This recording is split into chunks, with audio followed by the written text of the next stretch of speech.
It's Nice That is a publishing platform that exists to champion creativity across the art and design world, and we do that in three main ways. We've got the website, which posts 9 things a day across graphic design, illustration, art, photography, and kind of silly stuff that we like that catches our eye. We've then got the quarterly magazine, Printed Pages, which does the same thing but does it in print, and tries to use the values of print and the qualities of print to tell interesting stories and to kind of add depth and discovery to our coverage of creativity.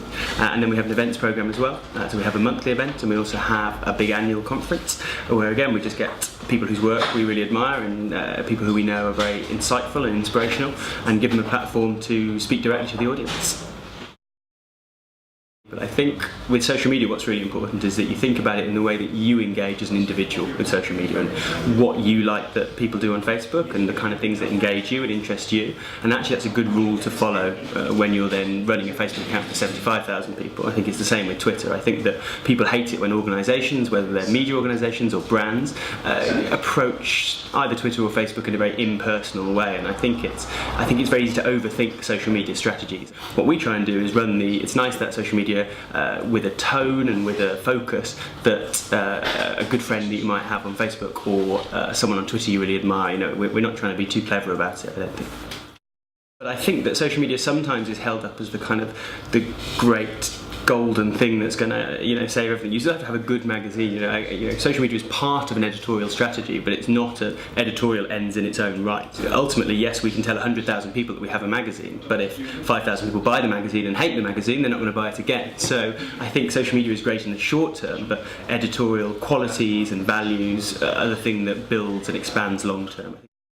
I think it's probably the question I get asked most is that why we don't have comments on It's Nice That. I think if you look at comment boards on any art and design site, they can be a nightmare. They can be a minefield. I know that Creative Review about a year ago actually wrote an article kind of asking their readership whether they thought the comment boards should be kept on because they were having such problems. It's actually very rare to see a comment board where an interesting, engaged debate takes off. It's usually people tub-thumping their own agendas and pushing those kind of things. And I think for people to say that they really like something we've posted or to challenge us on it, actually social media plays that role for us, particularly Twitter. People kind of say, this is great, and they want to share it, or they say, I'm not really sure about these postings. And I think that's a much more kind of ephemeral communication process that happens, and then it kind of into ether, whereas if that plays out on a comment board, it stays there, and I don't know, it can just affect the whole tone of the site. And I think if we loosen the editorial control in a way that comment boards do, we open ourselves up to getting dragged into the kind of debates and discussions that we don't want to. There's a place for that, and it's great that people are offering the platforms for that, but that's not what we're trying to do here. We're trying to showcase and celebrate work, and I think that could be very quickly and quite fatally undermined if we had people, as I say, in the cloak of anonymity, sniping and having a go at people. Because we're also used to it, you don't think of it as a job, but actually, like I said, we don't overthink our strategy, but it takes some managing, it takes some time, and I think maybe that was something that took us a little bit of a few months to get our heads around, is that we had to make time to manage the social media in the right way and to make sure we were committing to it in the right way, and like I say, so that people were getting something out of it.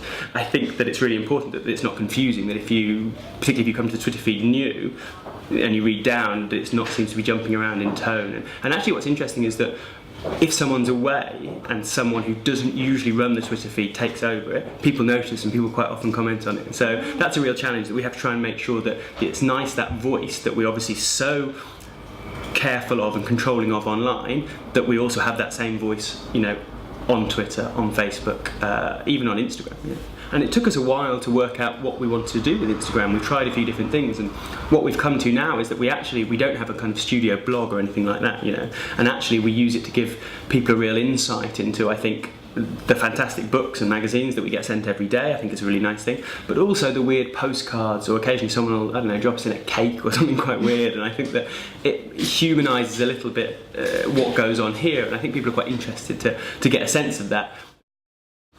Pinterest is really interesting because I think, a large part of our readership work in the creative industries, and they use It's Nice That as a real research tool to compile mood boards and things like that. And I think that's what Pinterest is great for, is that we never want to have a kind of tag on our site which is animals, for example, but actually on Pinterest that works really nicely. And actually if someone is trying to get refs for an illustration project with animals, I think we can almost start to help build mood boards for people, because it's definitely when we speak to creatives, designers and illustrators, it's a frustration they have with the site, is that they are trying to find one very specific thing, and the whole thing of the site is its diversity and its breadth and its noise and its shouting. And I think that if we could try and help creatives with that via Pinterest, I think that's a really interesting way for us to move forward.